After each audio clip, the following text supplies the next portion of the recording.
Ang hirap talaga maging OFW no?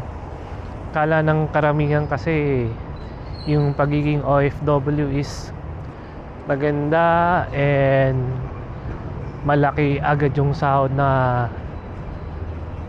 makukuha mo.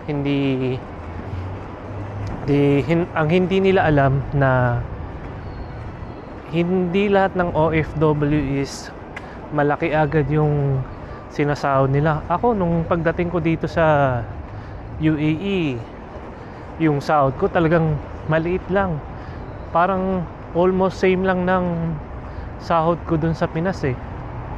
And ang sinabi sa akin ng kapatid ko, tsaga-tsaga lang.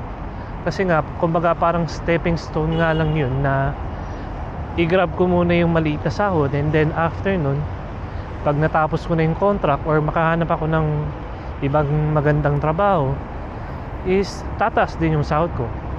Kaya yun, yun ang ginawa ko. Tinapos ko muna yung 2 years, and then after nun, awa ng Diyos, kahit papano is nakahanap ako ng medyo okay na trabaho, na naging bartender ako sa airport, and hanggang ngayon doon pa rin yung work ko, and kahit papano nag-enjoy naman ako sa trabaho ko.